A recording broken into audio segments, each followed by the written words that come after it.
When a person has given control of their life to God and allowed the Holy Spirit to enter into their heart, they should be able to show some self-restraint in life. Good morning. This is Pastor Ernie Lewis of the Blue Point Church in Sisti, Illinois, with your thoughts for Thursday.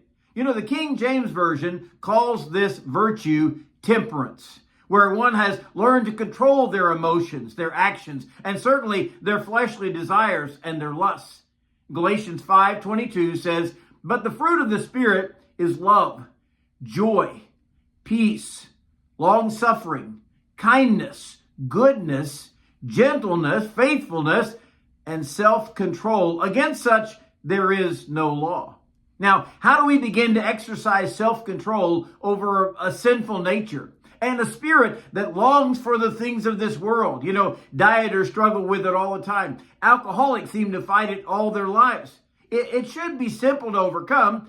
After all, we are struggling against ourself, right? One picture of self-restraint covers our emotions or even our temper. Some people lose their temper easily when dealing with others, or maybe even with a stubborn thing like a bolt that they can't come loose, a jar lid that they cannot seem to open. And there are those who don't seem to try. They don't try to control their emotions. They simply say things like, "Well, I've always had a bad temper. You're just going to have to deal with it." We really should have some kind of regulator or governor that would control our emotions. Oh, I know. We could yield ourselves to the Holy Spirit of God that actually indwells our hearts anyway and wants to help us in controlling that old person that we used to be. Do not allow our temper to overcome us and destroy our testimony for the Lord. The second place we need to show self-control is over our desires, our wants in this world. You know, the perennial dieter will tell you how difficult this practice is to master.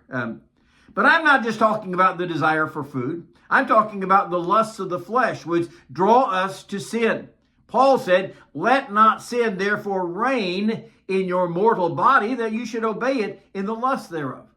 Paul also told young Timothy to flee those youthful lusts. If you cannot overcome them, then steer clear of any kind of temptation that would allure you in that kind of direction.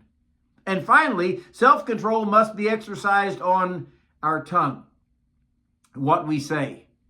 James says the tongue is a fire, a world of iniquity. And if one thinks he is religious and does not bridle his tongue, he deceives his own heart, and his religion is useless.